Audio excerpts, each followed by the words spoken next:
be the luckiest kid. The school was, would be electrical, laptop, guy. Du weißt, wir suchen eine ganze Auto. Ritzig jetzt, wir suchen alle kids. Me and him were looking for kids to open it. And it's amazing. Everybody, nobody knows now. Nobody knows what the GABA and this, the that, nobody knows what. It's done. It's done. I'm sorry, that question was just going on. No worries. Wacht, mijn gas van thuis. Leg hem maar bij je. En je wil geen te de mikros. No, I know. This is een tof verhaal. Ja, kom maar. Ruchim Aboy and welcome.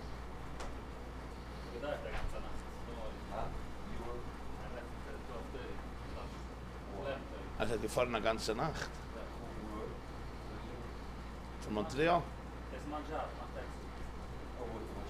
Oh, hast du nicht geschlafen? Wann geht er schlafen? Eine ganze Nacht gefahren. Er guckt, er ist frisch. Listen, he's a young guy. When I was young, his age, I used to go to visit my mother all the time. I would go to Montreal, I come back. One time I got a sweetie ticket, that's it, never again. Baruch atah Adonai Eloheinu melech haolam she'akal marvara. We're good.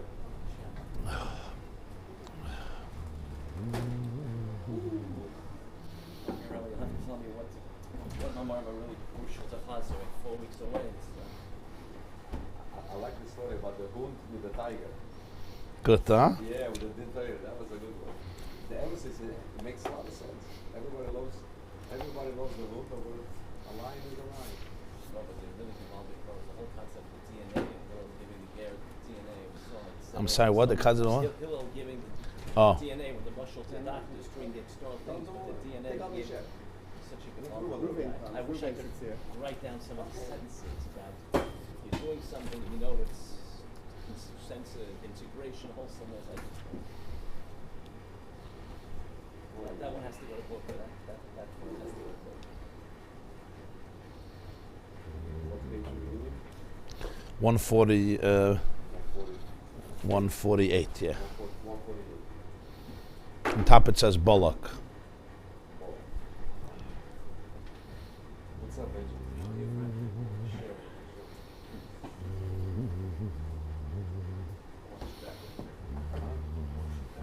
Yeah.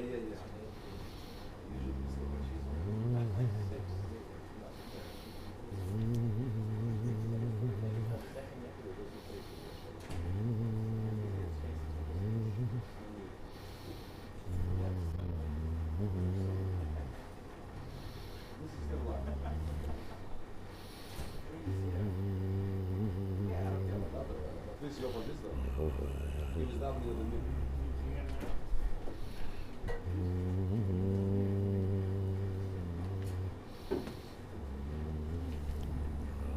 Boys are back in town.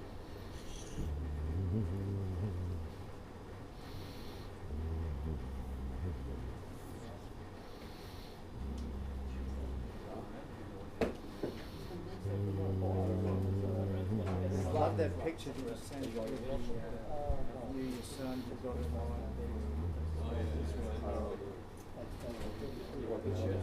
I wasn't sure I should be jealous or happy or both.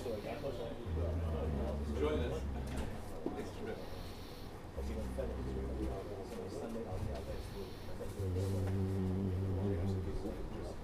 Oh, sure. No, because we don't know how to, me and them, we don't know how to control the camera. We know how to Sure. open it, but we don't know how to left or right. There's a square one. You know what's going on? Good morning, how you doing?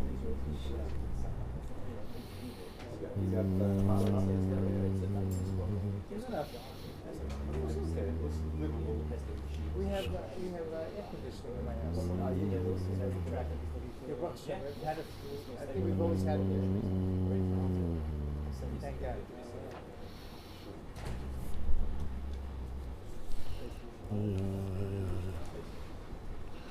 Okay. Good morning, everybody. Welcome, everybody.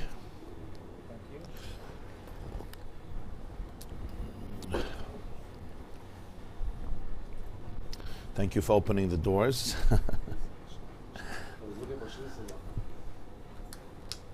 Thank you. Okay.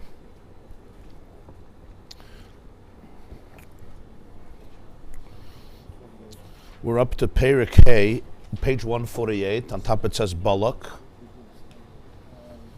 And we're up to Perek Hay, Ois Hay, on 148, the first column. On top it should say Balak.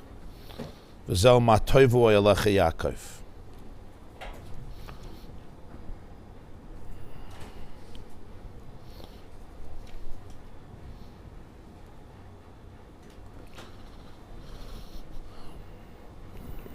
So in chapter 1 of the Maimon Matevo Elechi Yaakov, the Balatanya discussed, he started off to understand why the Gemara says that if you call Avram today, you're over belav. It's a transgression. Hashem said, V'lo yikare od shemcha Avram. Your name will not be called Avram anymore. So you're not allowed to call him Avram. Asks the Gemara, why Yaakov? You're allowed to call Yaakov. Him too, his name was changed to Yisrael, and Hashem says in Vayishlach, Lo yikare od shemcha Yaakov, Kim Yisrael yishmecha. So the Gemara answers, because Hasem, Hadar Ahadre Kra, because the Torah itself calls him Yaakov afterwards. Avram, once the name was changed, it never went back. You'll never have in Chumash, after the end of Lech Lecha, that he's called Avram. He's forever Avram. So Hashem said, your name should not be called Avram. It meant literally, never again. With Yaakov, many times after the change, he's called Yaakov. Right? Till today, very often the Pasuk refers to him, or Chazal refer to him as Yaakov Avinu. Even in the Torah itself, after the name change. Sometimes he's called Yisrael, but sometimes he's called Yaakov. So if the Torah itself is calling him Yaakov after the name change, obviously, it doesn't mean you could never be called Yaakov again, because Hashem himself calls him Yaakov. That's the distinction the Gemara makes. So the Balatanya says, what's Taka the Pshat in this? It means that once Avram became Avram, he became Avram. But once Yaakov became Yisrael, he still remains Yaakov. Because there are two steps that are necessary. One is Yaakov, one is Yisrael, and you can't reach Yisrael without Yaakov. In order to understand this, and how did this come in? Because of the pasuk Matoivu Ayalecha Yaakov Mishkanesechi Yisrael. This is, of course, one of the examples where the name Yaakov is used yet again. Many portions after the name change. The name change was in Bereshis and Vayishlach, and this is in Balak. So you have to understand what the name Yaakov is. And so he says that Yaakov comes from the word Vayakveni. Esav, when he discovered that the blessings were taken from him, he said, that's why you called him Yaakov. He tells Yitzchak, Achi kara shmo Yaakov, now I know why his name is Yaakov. Vayakveni zepa'amaya. He outsmarted me twice. Akveni means he, I don't know, deceived, cut me off, usurped me, outsmarted me. Vayakveni, he took this, appropriated, yeah. It was a very ambitious and sly move to cut me out of the scene. What was it twice? As b'chayrasi lakach as birchasi. He took my birthright, and now he took my blessing. And of course, you see right away the language is similar. B'chayrasi comes from the word b'chayr, beis chaf reish, and birchasi comes from the word beirach, which is beis reish chaf, the same letters, just a different configuration. First, he took my birthright, beis chaf reish, and then he took my bracha, my blessing, which is again beis reish chaf, the same exact letters of the Hebrew alphabet. That's why it's called Yaakov. In order to understand all this, Balatanya went into a discussion why the soul comes down into this world. Usually you say in order to get reward in Gan Eden. As a result of the work in this world, it gets reward in Gan Eden. The question is, before it was created, it was also in Gan Eden. And it basked and bathed in the radiance of the Shechina, Nenis Meziva Shechina. What then is the Yisron? What's the benefit, the advantage as a result of the descent in this world? And he said there's Kama Tirutzim, there are different answers that are given. throughout the generations in Svarim Hagdoshim and Torah. But he says, Tirutz Hamiti, the authentic answer, meaning the ultimate, every answer is authentic, but the ultimate authentic answer is that the neshama came down into this world to become a Bal Tshuva. Where Bali Tshuva stand, the Gemara says in Brachas Lamed Daled, complete tzaddikim can't stand. That's what happens in this world. The Mishnah says, Yafer sha'achas b'tshuva ma'asim tovim b'olam hazeh.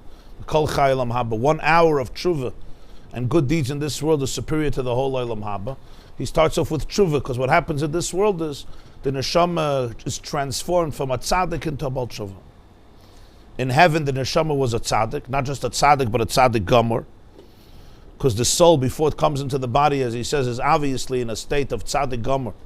All the souls were tzaddikim gemurim, completely righteous and sacred and holy. Their entire identity, the entire identity of a soul is that it's connected to its source, in its source. So there's no question that the soul there can be defined as tzaddik and tzaddik gomer, completely holy, completely righteous, completely wholesome. What happens as a result of its descent is it's capable of going through the transformation from being a tzaddik to being a bal tshuva. And b'makom shabalei tshuvaim, the main tzaddikim murim mechalim lamed is not just the way you understand it. It's talking about two people in this world. There's a bal tshuva, there's a tzaddik. It's talking about every person, even the greatest tzaddik. The way you are a tzaddik, which is the way you're in heaven, is not the place where the bal tshuva stands. Where the bal tshuva stands, meaning where the neshama stands, as a result of coming into this world, is a completely in a different plane. What does this mean, though? That it came into this world to experience tshuva. If it wouldn't come into this world, it would remain a tzaddik, but never be a bal tshuva. The experience of this world is the experience of tshuva. That's the experience. What is tshuva? What is this experience? So on this, the rest of the Maimer continues that there's generally 3 states of tshuva. Sur meira, asay toiv, and bakir shalom v'ratveyu. All in the capital in Tehillim. Go away from from evil. Engage, asay, do good, and seek peace. Bakir shalom v'ratveyu. It's not just 3 different terms. They represent 3 madregas, 3 layers, or 3 paradigms, or 3 dimensions of tshuva. The common denominator in all of them is that it's tshuva. And we can understand what happens in this world, why this world is the transformation from a tzaddik into tshuva. Because the meaning of the word tshuva is to return. And in this world, there is the tension of separateness. There is the tension that comes from the separateness. The greatest trauma of this world is the trauma of coming into the world, where the neshama, as he puts it in the continuation of the Maimer, morphs, transforms itself from a state of ayin to a state of yesh. Da me ayin basel. You come from ayin, as he explains. Ayin, not just from where you come. You come from ayin, from a state of ayin, from a state of no ego, of oneness. Ayin mazel Yisrael. Ein mazel is ayin mazel Yisrael. The neshama shenasat to be tahirihi. And so coming into this world, even the greatest tzaddik in the world, as he puts it, who loves Hashem, is yesh mi she'oyev. There is somebody who loves. So there is a tension as a result of this world of overcoming the void, the separateness, the richuk. This is even the greatest tzaddik in the world, overcoming the richuk, and this creates the personality, the yearning, and the life of the tshuva, of the bal tshuva. This can't happen in heaven, because heaven, there's no returning, because there's no getting lost. To return, you have to go off the path. If you follow ways, you never have to return. You're always going on the right path. If you, Yazev, we said yesterday in the Haftarah, Yazev Rasha Darka, right? The Rasha abandons ways. Literally, Darka means he abandons the ways. I know better. You go off the beaten track. So now you say, okay, now here's the way back. This is how you return. Returning by definition means I wandered off, so I have to return. I was home. If you're home enough to return, you're home, you're in your place, you're in your oasis. I leave home, there's returning. The question is how far you leave. So the Baal Tanya says there's 3 layers. There's tshuva. How far did you leave? How much do you have to return? So there's sur meira. That's on one level. That's, he said, as the level of asiya, the nefesh kisechta, where a person could completely go off the beaten track and engage in ra, brokenness, toxicity, negativity, immorality, promiscuity. Again, each soul according to its journey, its nisyonis, its challenges. And then the avoid of tshuva is sur meira, al kiena lakai bekirbi mitzauni ora sa'ela, as he explains at length. It's discovering that lakai bekirbi, mamalakal alman, your alignment with the truth, with God in you. Baruch atah Hashem Elokeinu melech ha'olam, that allows you to do tshuva, to come back from a place of sur meira. There's a higher level of tshuva. That's already the neshama from a state of yitzira, where it's not shayach to ra, but there could still be a form of laziness or apathy or indifference. And here's the asay toiv, to go the extra mile in the positive relationship, even if negatively there's nothing wrong. But what's missing isn't the asay toiv, and the passion and the enthusiasm and the connection. I may have my checklist, I may not do anything wrong, but the connection is missing, as he puts it, to be an oved elikim. The Gemara says, what's an oved elikim? An oved elikim is, in Chagigah, somebody, the pasuk says in Malachi, V'shaftem urisim beit tzadik l'rasha ben oved elikim la'ashaloi avadai. There's a difference between an oved elikim and somebody who's not avadai, doesn't serve. As the Gemara, what's the difference? It already says tzadik rasha. So the Gemara says, travayu tzadiki gemurininu. The one who's not an oved elikim is also a tzaddik gamur. So why is he lo avadai? It says one learns 100 times and one learns 101 times. What's the difference? So the Tanya explains in Perek Tesvav that the common, there was a Talmud of Mir, say Talmud Reb Chaim Shmulevitch, in his Musar Shmuzin, used to quote this Tanya a lot. He got very inspired from it. So a Talmud of his told me, Rabbi Havlin is the chief rabbi of Kiryat Gat today. So he was a Talmud of Reb Chaim Shmulevitch in the Mir in Yerushalayim. So he said he would get on fire from this. The Baal Tanya says in Tanya Perek Tesvav that in the time of the Gemara, it was common to review every sugya 100 times. Today people would probably go crazy. But it was common, you had to chaz 100 times. So learning 100 times was common. That was not going the extra mile. 101 time, the 101 time is going out of the comfort zone. And the Gemara gives there a very interesting metaphor. There was a shuk, this is a Chagiga, I think, Daf Tes, and Masechta Chagiga, the Gemara says, that there was a shuk shel chamarim, there was a marketplace where you rented, like you have a rental car today. You rented a donkey.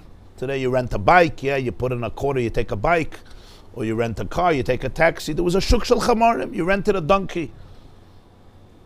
You needed to go somewhere, schlep something. So the Gemara says that for 10 parsa, let's say parsa is around a kilometer, 10 kilometer cost 1 zuz. 11 parsa cost 2 zuz. Doesn't make sense. You go 10 kilometers, it's $100. You go 11 kilometers, it's $200. That's not fair. I understand 20 kilometers is $200. 11 kilometers should be $110, right? Doesn't make sense. Suddenly the taxi goes an extra mile and you're getting charged the same amount for the first 10 miles. Taxis do that sometimes, right? And what do they tell you? It's night. It's nighttime. It's nighttime. It's out of the zone. It's early in the morning. I'm going back to traffic. You don't like it, get out of the car. So the Gemara says because the donkey went 10 kilometers. For the donkey to go 11 kilometers, it was out of his comfort zone. So the Baal Tanya says in Tanya Perek Tesvav, the derech was to learn 100 times. So he says, Zoi sapam hameya ve'echad, hameya ve'achas ha'yisera. The 101 time, shkula keneged kulon v'oil alem b'yeser. It's more powerful than the first 100 times. It's one time, but it's not just one time. It's the one time that represents a different level of connection. It's going that extra mile for somebody you love. It's a whole different thing. You go in your box. You stay in the box is one thing. Going out of that comfort zone, that's what real asay tov is. That's oived elikim. You work through the tzimtzum of elikim. Oived. Miloshen ma'abed. That's the tshuva of asay tov. And if that's missing, so then there's the tshuva of asay tov to replenish the light that was missing, as he explains through Seif of Kalalma. There's the third layer of tshuva. This is connected to the soul, the way it's in Olam Habriya. It's already much higher, even if there's no sur meirah, no asay tov, but there is the frustration, there's the sense of tension because I am a yesh. There's a separateness. And the tshuva overcomes that separateness. And he says it's not pshat that the first level, that's the real tshuva, and the other two are not real. It's the other way around. Because a higher soul that falls much deeper. As he quotes from the Magid, that the machshava zara of a tzaddik creates a deeper blemish than a serious sin of an amoritz. It's a tzaddik. There's a machshava zara, just a thought. It's a fascinating, unbelievable idea, the machshava zara of a tzaddik. It's so subtle, it's so internal.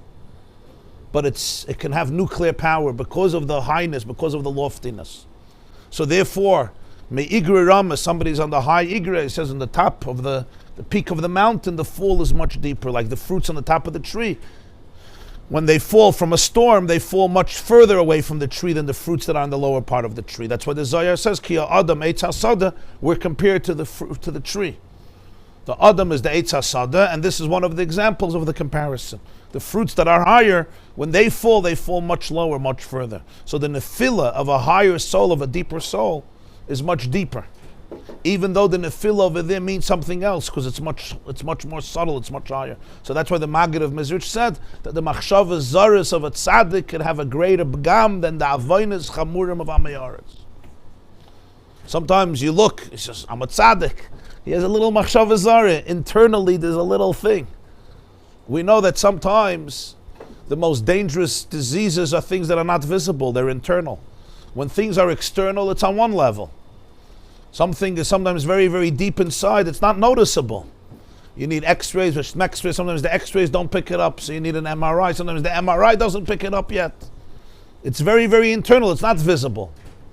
But depends on which layer of the soul, of the body, it's touching, it's affecting. So the machshava zara of a tzaddik, it's only a machshava.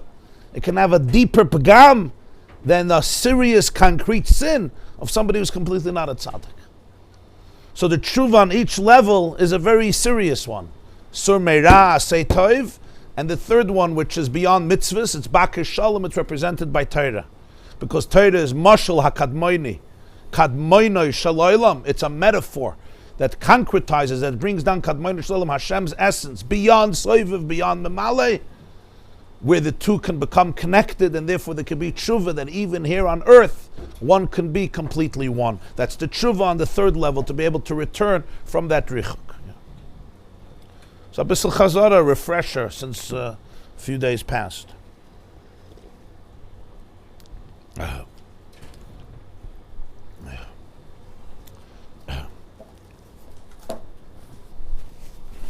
What's the common denominator of all tshuvas? To be able to go back to the oneness of a person, to be able to go back to the oneness of a world. That's the deeper meaning of Kadesh Li Kol B'chor.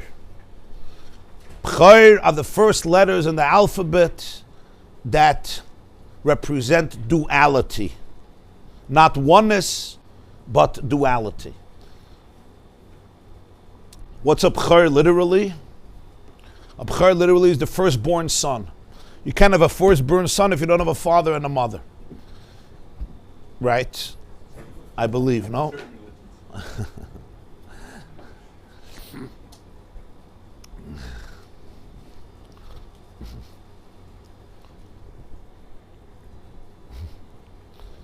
Baal Shem Tov once said that, he says, everything in the world, it's a classic word from the Baal Shem, everything in the world you could do with coldness. You could do without passion. Well, everything. You can go to work without passion. You can run a company without passion. Everything you can do without passion. You do it robotically, you do it dead. Baal Shem said there's one thing you can't do without passion. Having a child. Ein kishi ela ladas. If there's no warmth, if there's no passion, It's impossible to have a child. Of course, the Baal Shem Tov did not know about artificial insemination. That's our generation. Even that you could do without passion. But the idea what the Baal Shem Tov was saying, if you want to have a child, it has to be passion. A b'chor, yeah, that's what we spoke about, asay tov, the passion. That's where it belongs. B'chor has a father and a mother. The alphabet, the Hebrew alphabet. So you have the father. The father is, the first letter of the ones is Aleph. First letter of the tens is Yud. First letter of the hundreds is Kuf. Because as we said, the Hebrew alphabet is divided into 3 units. Yechidos, Asiriyos, Umeyos. The ones, the tens, and the hundreds. What's the firstborn child? Not the father. The firstborn is Beis. Beis is the firstborn from the singles, from the ones. What's the firstborn from the tens? Chaf. What's the firstborn from the hundreds? Reish. And that's why it's 2. We already have 2. There's 2, and there's 20, and there's 200. And it's exact double of the first. Aleph, Yud, Kaf, Kuf is 1 and 10 and 100 is what? How much is that? 111. If you write out 111, what does it look like? 1, 1, 1. What's the next generation? Beis, Chaf, Reish. 2, 20, 200. If you write it out, what does it look like? 2, 2, 2. You see? 1, 1, 1, 2, 2, 2. And the Baal HaTanya doesn't say it explicitly, but it goes on. There's a shtickle from the Apter of Oyev Yisrael Parshas Bo. He speaks about Pidyon Aben. So he brings it out explicitly. If you go on, the whole alphabet goes that way. The next one is, you go to Gimel. So you have Gimel, and then you have Lamed, and then you have, right, Shin. So what is it? 3 and 30 and 300. So how do you do it? 3, 3, 3. 1, 1, 1, 2, 2, 2, 3, 3, 3. And then you continue weiter. So you go to the Dalet. That's in the unit. In the ones, you have 4. And then in the tens, you have Mem, is 40. And then you have Tuf, which is the last letter of the alphabet, is 400. So you have 4 and 40 and 400. So what does it look like? 4, 4, 4. So the beginning of duality is 2, 2, 2. Where there's not 1, but there's already 2s. What's the first duality? The first duality is the duality between the oneness of Hashem and the world. Between God and me. That duality, that separateness. That's what b'chor is. That's why there's a concept of tshuva. That only happens in this world. Olam hazeh, there could be tshuva. Kadesh li kol b'chor. Take the b'chor, take the 2, 2, 2, and bring it back, li, bring it back to me. Because really it's not separate. And where do you see that it's not separate? Because take a look. 1, 1, 1 is the Aleph. What's Aleph? Aleph is Aleph, Lamed, Fei. Aleph is 1, Lamed is 30, Fei is 80. How much is that? No, the mathematician. Was bist dann schlafen geworden? Too early in the morning for numbers? I thought you dream numbers. Aleph is 111, 1, 1, 1. Aleph is 1, Lamed is 30, Fei is 80. So 80 and 30 is 110, plus Aleph is 111. Why is that 1, 1? Because that's what Aleph means. Aleph means 1. Aleph also means, Chazal say in the Medrash, Alufay Shel Olam. Alufay Shel Olam means the Aluf, like Aluf in Parshas Vayishlach, all the Alufim, Alufay Yosef. Aluf is a general, a leader, a ruler. How do you say Aluf in English? A chief. Yeah. A duke, a chief, yeah. A general. Yeah, in Israel, Aluf is a general. But you have it was like the governors, the princes. I think in Vayishlach they translate it as the princes. Aluf Shalayla means the prince of the world, the general of the world, the leader of the world. In other words, there's a oneness. There's one boss. That's Aleph. Once you go out into the world of Beis, there's already now there's the firstborn. There's the b'chor, the child comes out of the father and the mother. Now you're separate. You could be so separate that you rebel against your parents, you don't speak to them, or you even deny that they're your parents. Sometimes you have a tragedy. He's not my father, she's not my mother. I don't even know who you are. The separation could be on different levels. Like we speak, there's tshuva on a higher level, there's tshuva on a more basic level, there's tshuva in a very, very basic level. But it all has the common denominator of b'chor, whether it's beis or chaf or reish. Beis is the way the separation is in asiyah, where everything is on its own. Chaf is the way the separation is yitzira, where every sphere is comprised of 10. So it's already tens. And reish is the way the separation is in bria, where every sphere is made up of 100.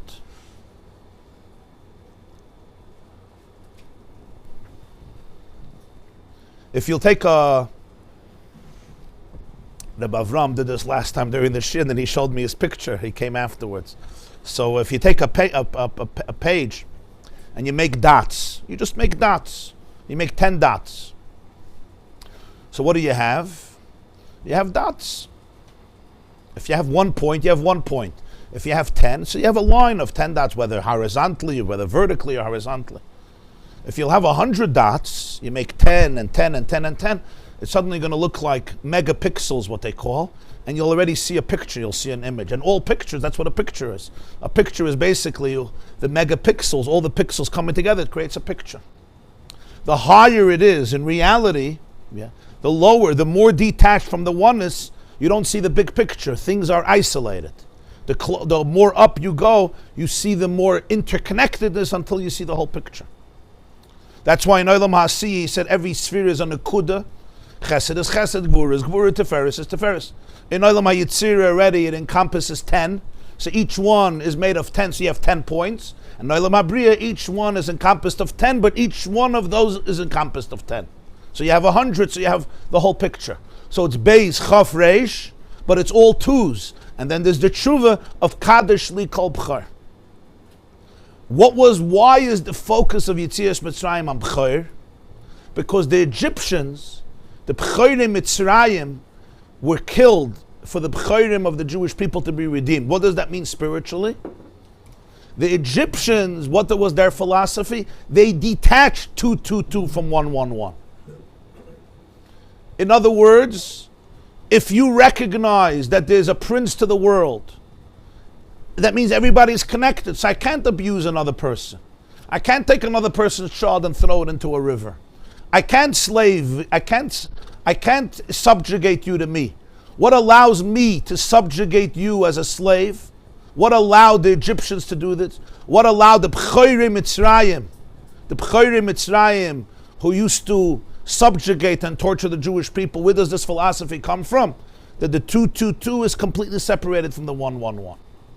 I have no allegiance to a father. There's no father, I'm on my own. If I'm on my own, so basically survival of the fittest, might is right, I'm more powerful than you, I can subjugate you. What was the Chiddush of Yetzias Mitzrayim? Kadesh Li Kol B'chor. You have to be able to align the B'chor with Li, with me. Bring it back, bring Beis Chaf Reish back to Aleph Yud Kuf, bring it back to the Aleph, because really it's part of the Aleph. How do you know it's part of the Aleph? Because take a look, if 111 is Aleph, what's 222? Twice Aleph. And what's 333? 3 times Aleph. And what's 444? 4 times Aleph. You see how the Hebrew alphabet goes. As far as you go, it's really replicating the Aleph. It's all the Aleph. It's just the Aleph being manifested in diversity. 444 is not separate from the Aleph, it's 111. It's the way 111 is manifested in diversity, but it's not separate. That's what Tshuva means. Tshuva means to be able to make from many one, from Beis Chaf Reish, be able to go back to the Kadesh Li, to alignment with me. Kadesh Li Kol B'chor, Pete Kol Rechem, B'adam V'abehema, B'adam V'abehema Lihu. That's what the Tshuva of this world is. And where was this represented most? By Yaakov. Esav said he's the B'chor. Esav said he's the B'chor. Yaakov takes the B'chor of Esav, and he takes the bracha of Esav. B'chor and bracha, both the same thing. It's Beis Reish Chaf. To take that idea, that philosophy of separateness, and bring it back to holiness. Lift it up from its brokenness. Repair it from its brokenness. We're talking the Esav and the Yaakov within each person. And to be able to bring it back to the source. To take the B'chor, to take the bracha and bring it back. That's the Kaddish Li Kol B'chor.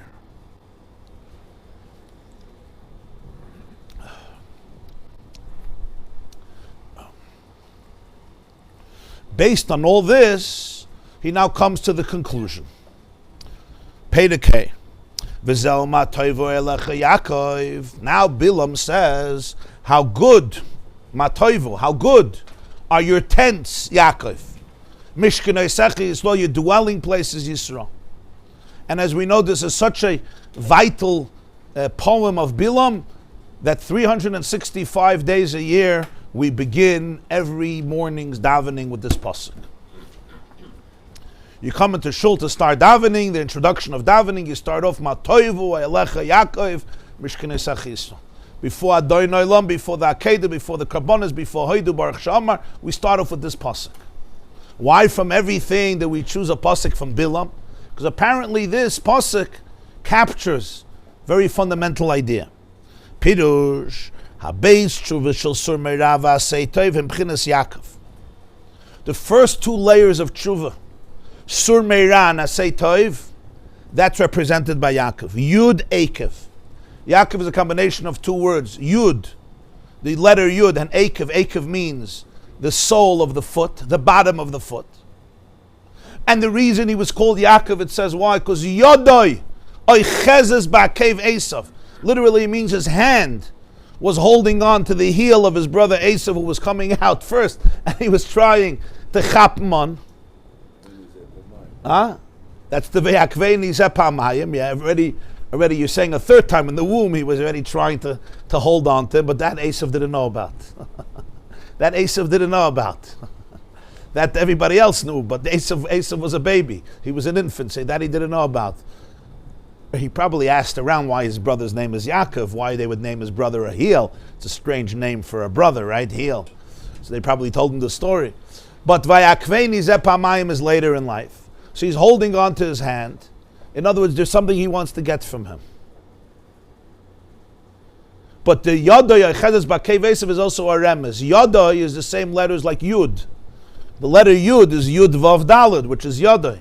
Yodoi Chedes Ba'Kev Esav, the Chiddush of Yaakov is to bring the Yud into the Ekev. Yud Ekev. What's Pshat? Ki Hem B'chinas Maisa. Liyer Sur Meirav Asei Tov. Shaydei Ze Mamshech HaYud B'chinas Ekev. Yaakov represents the actions, whether it's staying away from bad or engaging in good, which is all action, which is bringing the Yud into Ekev. Yud represents Hashem, Yud. Hashem's name begins with Yud, Yud Kei Vav Kei. So Yod Ekev represents the heel, which is the lowest part of the body. It's called in Medrash, in Avos de Reb Nosson, the Malach HaMavis Sheba Adam, the angel of death in the person, because the blood circulation in the foot is the weakest.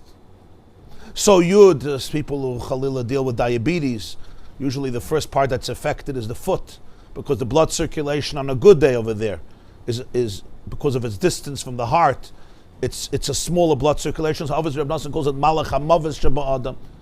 You know, you can have a lot of dead skin over there on the bottom of the foot. They call it dead skin. The circulation is on a different level in the Ekev, but to bring the Yud all the way down into the Ekev, that means to remember Hashem even in the lowest places. V'ani, as he puts it earlier, V'ani b'toich hagoyla. I may be in exile, but al nahar kvar. I'm standing on nahar kvar. Yisrael olu b'machshava. The Jew is rooted in the deepest place, olu b'machshava. So I could bring the Yud into the Ekev. That's Yaakov. Kvar is also Beis Reish Chaf. Yeah.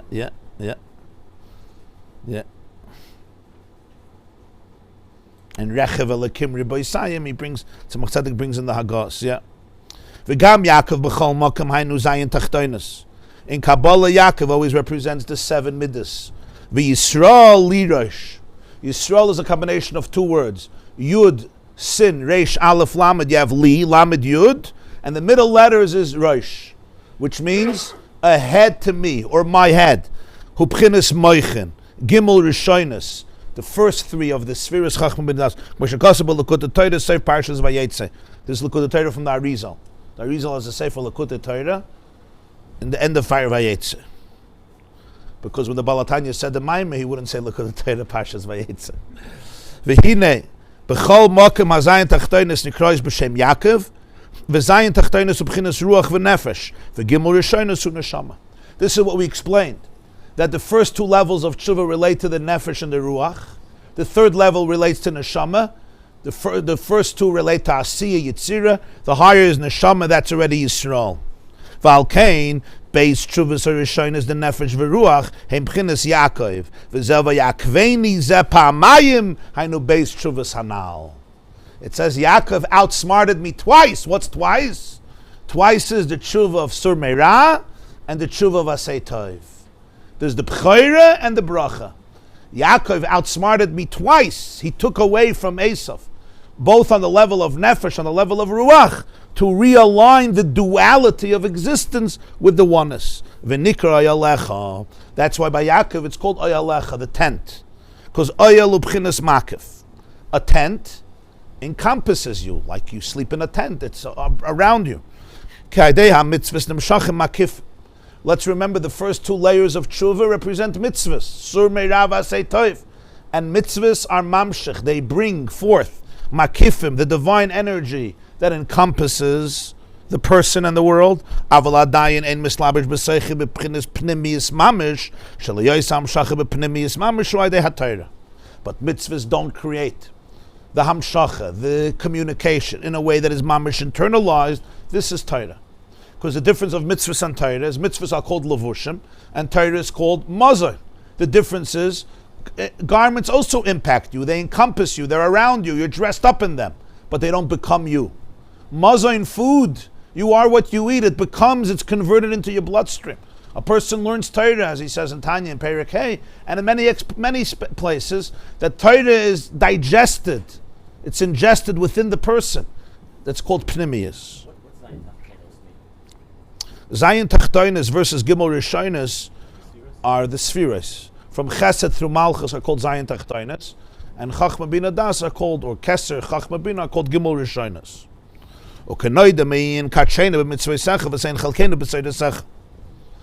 This is the explanation we say in the davening of Shabbos and Yom Tif.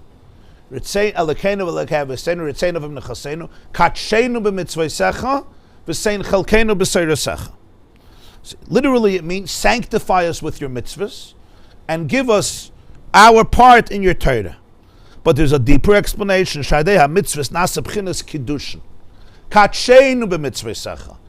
Betroth us through your mitzvahs. From the word kiddushin. Hareat mikudeshesli. Be us mekadesh. Katshenu. Marry us. Like you tell a woman by the chuppah, Hareat mikudeshesli. You're mekudesh to me. Your kiddushin is called marriage, betrothal. Why? Shurak hamshachas makif b'chinas soiv of kalalman.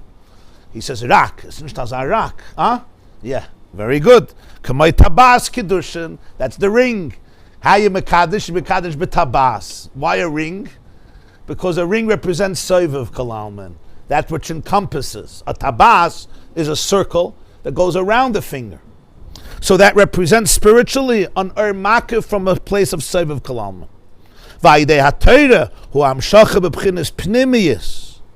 Torah is not a ring. Torah, the communication, the relationship is internalized. The Mishnah at the end of Tainus says the day of Torah is called the day of the Chasana. The day of the Chasana is not Kiddushin, it's Nisuyin. Hamshachas tipas chachmei. That's when the seed of Chachmei, of Hashem's deepest wisdom, comes into the Jew. What the Balatanya is saying is that there's two states in a wedding. There's what's called Kiddushin and called Nisuyin, or Erisin and Nisuyin. In the time of the Gemara, it was actually done 12 months apart, right? There was the Kiddushin. Means you would technically get married in front of two witnesses, but there was no meal and feast. It was just a very modest and simple ceremony. A person got married, needed two witnesses, and you were Makadesh and Isha. But she continued to live in her father's home and her parents' home, and he continued living, doing his thing. And the reason was they wanted to give them both a year to prepare for the wedding. A year to prepare for the wedding in terms of a meal and in terms of a home and in terms of tachshitim, jewelry. 12 months, yeah. Was it like an engagement? But it was more than an engagement because she was actually married. She was an Eishasih, she was married to him. It was a Kiddushin. Today it's very confusing. In modern Hebrew, they call eris an engagement, and it's a people make a mistake. It's not. It's the wrong name for it, because erisin means marriage. If she wants to leave, she needs a get. She's an eishes ish. Nara Murasa is beskila. It's a serious thing, huh? No, whatever age it was. 30. Whatever age. No, whatever age. It could be 20 years old. That was not relevant to this. Later, in later generations, they put the two together. We have the Kiddushin and the Nisuyin.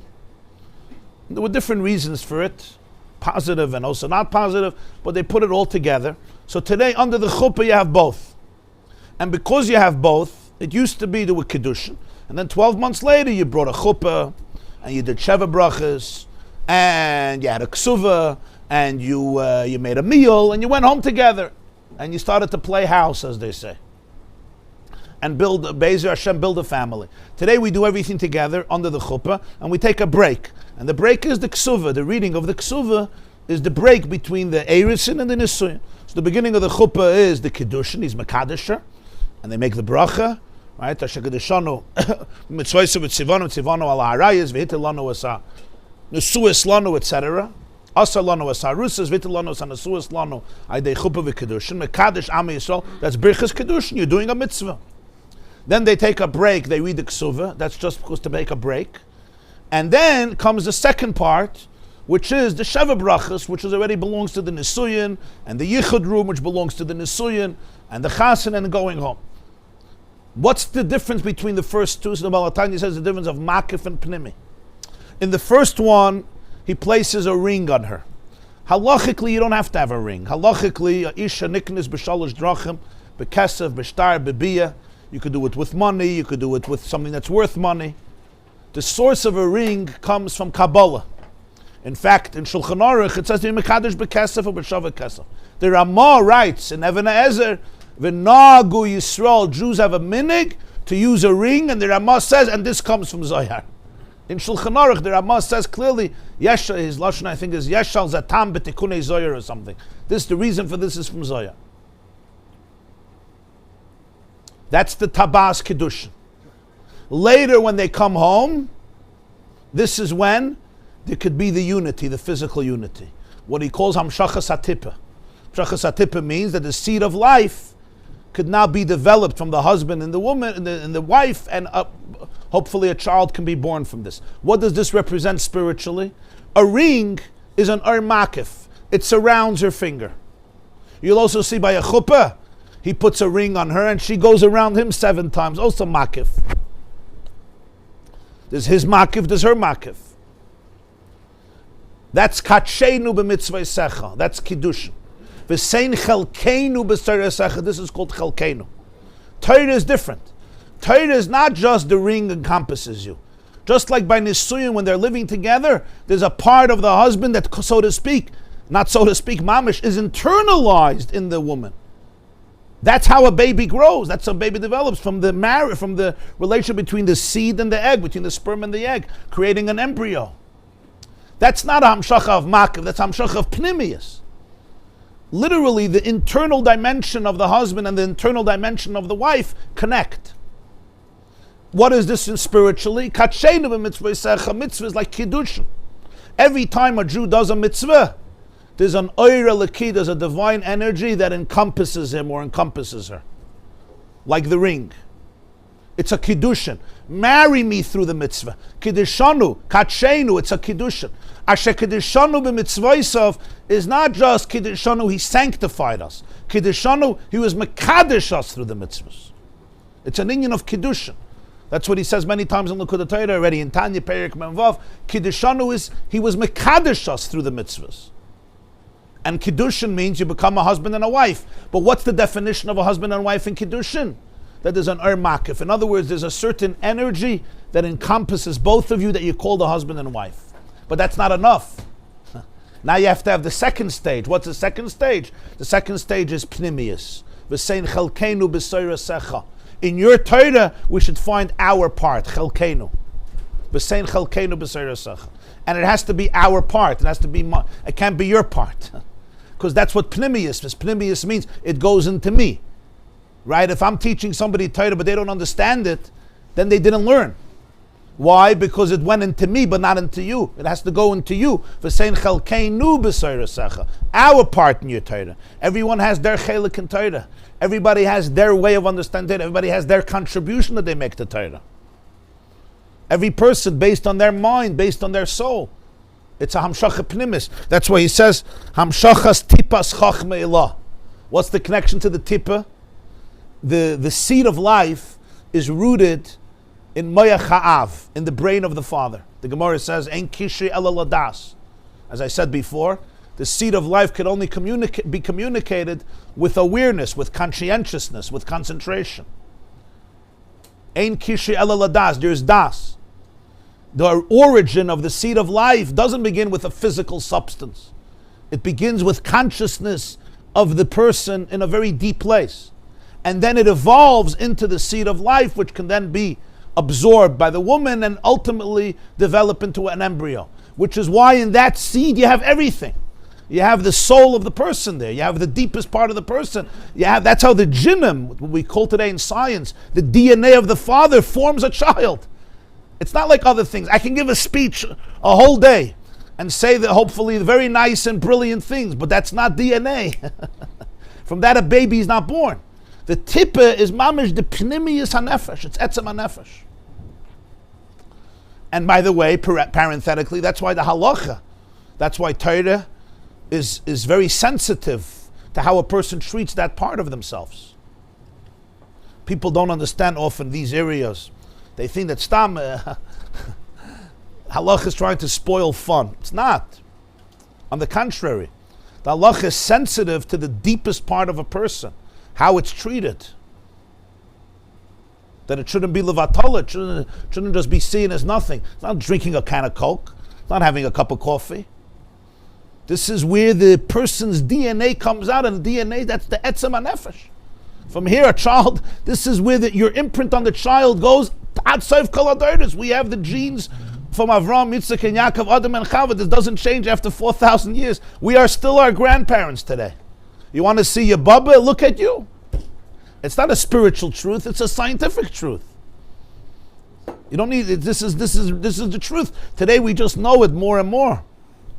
Right? So the pnimius of the father comes out of it. What's Torah? Torah is the chachmei law of Hashem. When a Jew learns Torah, what is it? It's like the father, so to speak, like the husband, Hashem, implanting in the Jewish mind his own tippah, his own seed, his own chachmei law, his own brain, so to speak. That becomes who you are. That's why Torah is the tippah, so to speak, of Hashem, chachmei law coming into the person. Because when you understand it, you absorb it, it becomes mamish part of you. Just like the tippah of the father, which can become part of the mother, of the woman, and develop a child. So there's two states. There's the mitzvahs kiddushin, and Torah is nisuyin. Kachenu mitzvah secha, and b'yom chasunasoi, the chasana zeh matan Torah. The day of the chasana is called the day of Matan Torah, was the day of the chasana. The chasana is when they actually go home afterwards and connect in a very deep way. And that's the difference of a mitzvah and Torah. Whenever I do a mitzvah, divine energy encompasses me. A Jew puts on tefillin, a Jew gives tzedakah, whatever mitzvah you do. And in that sense, Talmud Torah is also a mitzvah. That's like a lavush, that's like the ring, that's like an makiv, like the chuppah. That encompasses you, but it's beyond the person. You're dressed up in it. And the oil is on top of you. The idea of Torah is to internalize. So therefore, matoivu oy halecha Yaakov. An oil represents that which is makiv. That's Yaakov is the first two tshuvas of Sur Meirav. Esav says, Yaakov took two things away from me. Sur Meirah. He didn't believe that the Ra is real. He did tshuva on that level. Asay toiv, oived elikim. Twice, that's oyalecha. V'hinei yedei Sur Meirah nimshach shiyah b'chinas elikenu. Al yedei asay toiv b'chinas gilui shem avaya. Achin gilui zeh b'chinas makiv oil. There's a difference. We spoke about Elokeinu and Avaya. Elokim is Mamale, Avaya is Soiviv. Sur Meirah, the Tshuva brings Elokeinu. You should be my God, Mamale Kalam. Havaya is connected to Asay Toiv, Soiviv Kalam. But it's all on Oyel. V'zel v'Yaakov ishtam Yoshev v'Yeholim. That's why when the Torah identifies Yaakov, he calls him Yaakov ishtam. Yaakov is a wholesome person. He dwells in the tents. Hainu beis Yeholim. 2 tents. Which 2 tents? Hamshachas Havayan Elokeinu. There's the tent, the oil of Sur Meirah, and the oil of Asay Tov, the oil of Hashem, Yudke Vavke, Baruch Atah Hashem, and the oil of Elokeinu Elokim, as he explained. Sur Meirah is identifying that God is in you. Elekai Bekirbi, that's Elokeinu, to replenish the light that's missing. Asay Tov is through Soivav is Havaya. That's the Oived Elokim, go beyond Elokim. That's the 2 Oihalim. Upirish, but he introduces it by saying Ma Toivu. Ma Toivu Elecha Yaakov. What's Ma Toivu?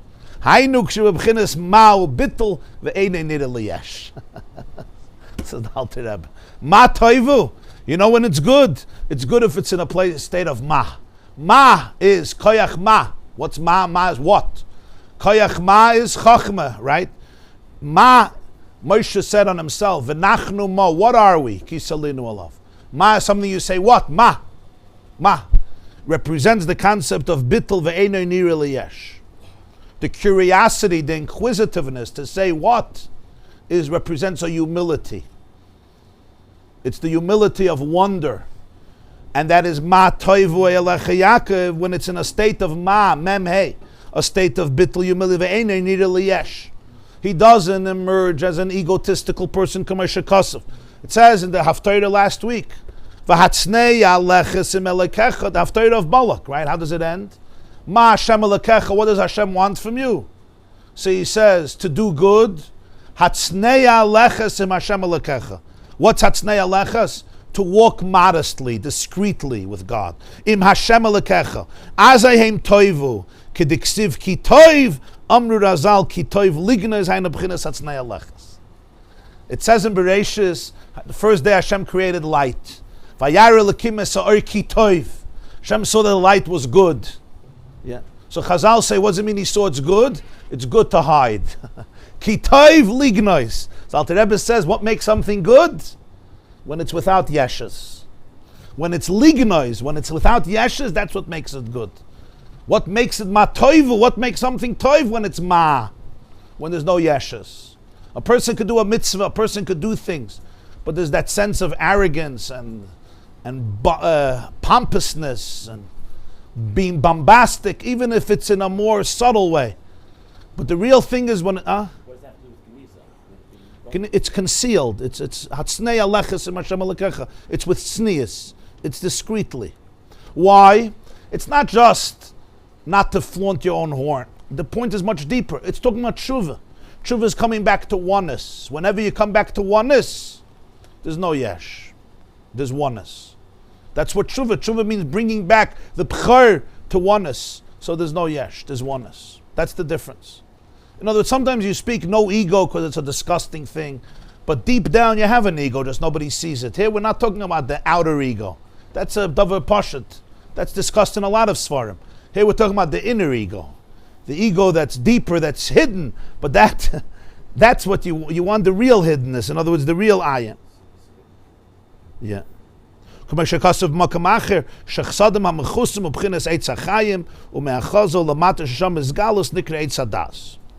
this is the whole Indian in Kabbalah that chsadim that are concealed are called Eitz HaChayim, and from the breast and below, where this is galus, is called Eitz HaDas. Then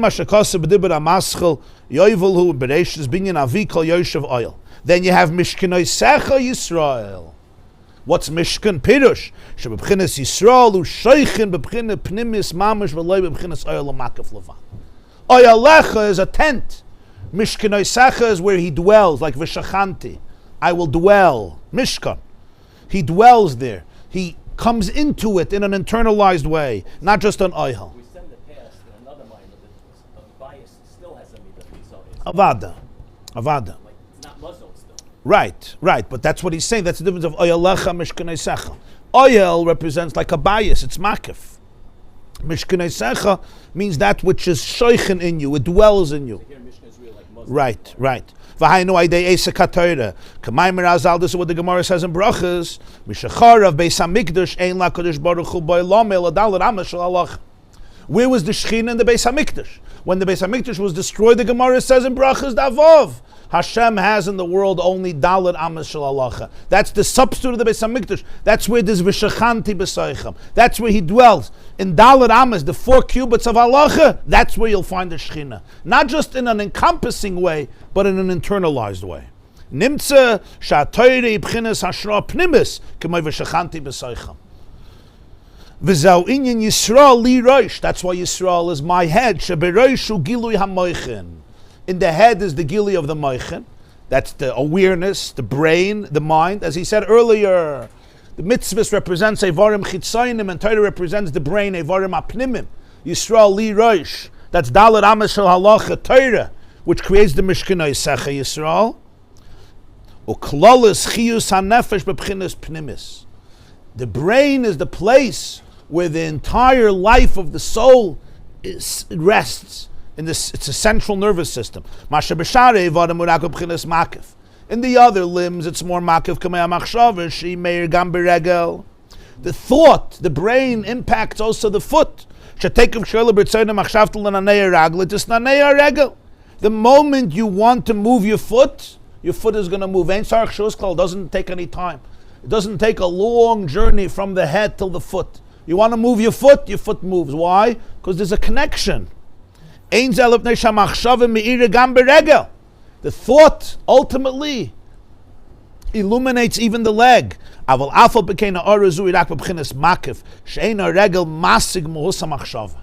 But this light of the thought in the regel could be called makif. It's there. But you're not going to say the leg is toifus, it grasps the essence of thought.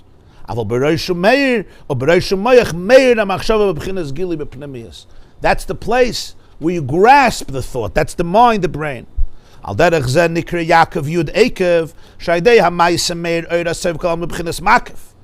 Maisa, the Yud comes all the way into the Ekev. Like we said, the Machshava comes down all the way to the foot.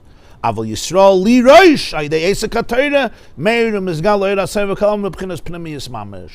Torah, it's like the head.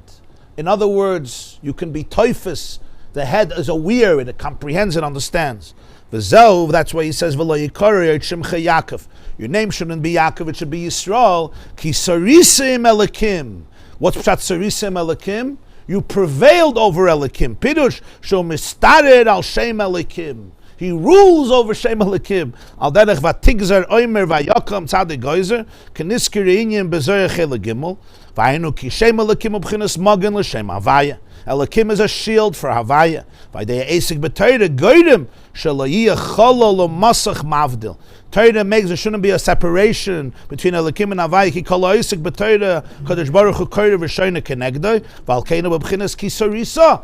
So through Torah he ultimately prevails over the shame Elohim. Okay.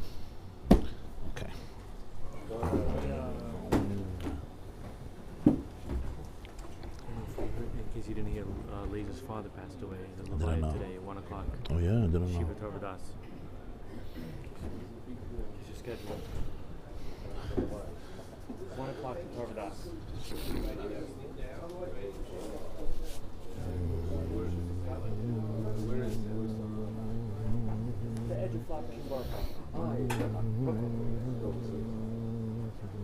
His father was a Rabbi there for many years. Rabbi or something. It's in the yeshiva.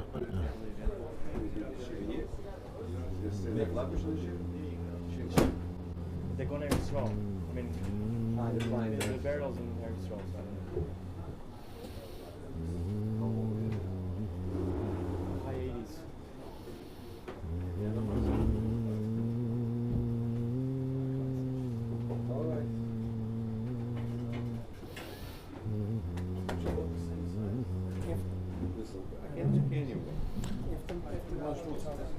Yeah.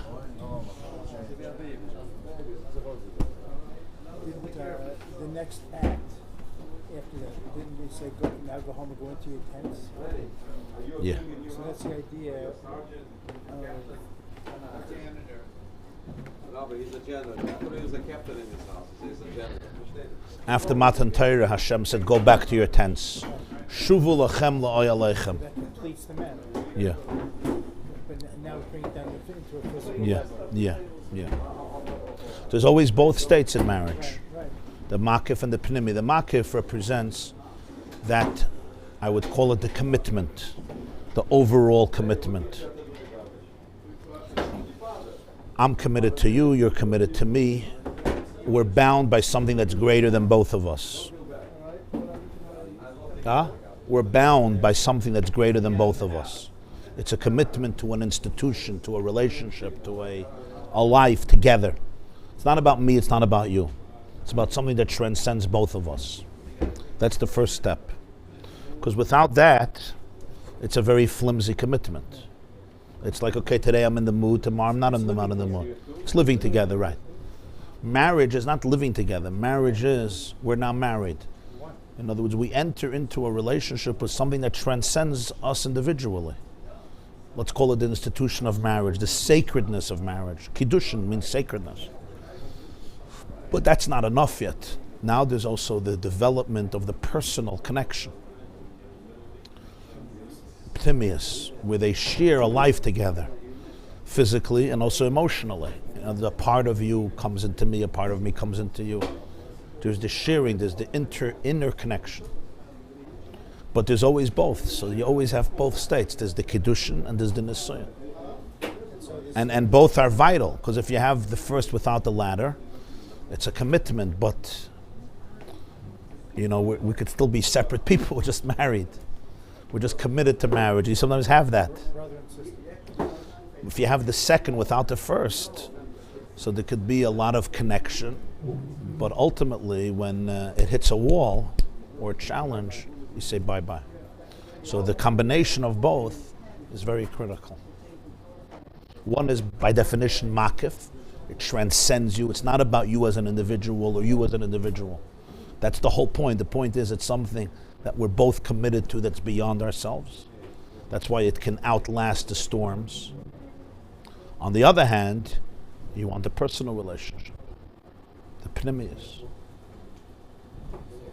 Tafasta? Nishbar? So it's also this third step of tshuva. That's the pnimius, yeah. The pnimius, yeah. That's the pnimius Torah.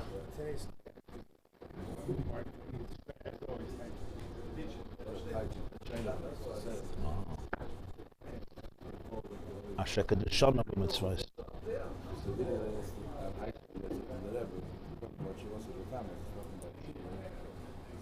takes 1 second. It's a movement in the heart. You have to see how it plays out. It's certainly obviously. Yeah. It's a consciousness, yeah. Yeah, please. Yeah. Huh? Oh, thank you. Thank you. Thank God we have a box.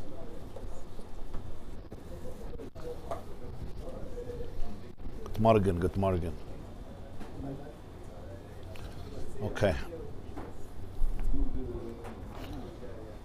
have to finish our discussion, the last sugya on Pidyon Ben.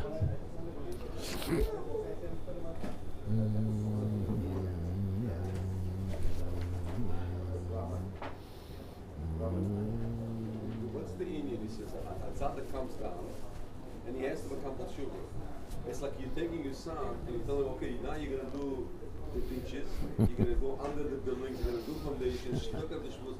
I'm in such a good position. Why are you making the shmutz? So apparently to become a Baal Tshuva is such a great thing that it's worth it. I know, but it's such it's mamash. Why you make me so suffer? I don't want, this with the Tata Kibir, I'm multi-millionaire. What I need to suffer? The drenches and laying pipes and the sewer and the schmutz and I'm comfortable there. Well, it's a shredder. Crazy. I didn't get what the maybe you could explain another time. I don't want to think the sewer, the schmutz. Who sits with the Tata zusammen on a high level? What I have to think? He says that tzaddik comes down, he has to become a tshuva. Yeah. So if you have a multi-millionaire father, what do you have to? The father tells you, go start digging there, put the pipe, put the sewer, put the schmutz. What do before. So you're comfortable there, I'm making. That's the where you get the reward with the challenge. I know, but you know, you shit, it's so this shoots it. And you have to also. I have already the experience with the Tata. This is what I wish to someone I do. I already the experience. Have a good day, Kevin.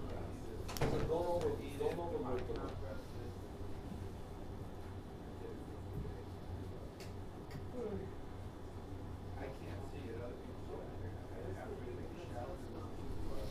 Thank you so much. Certainly will. Thank you. A wonderful day.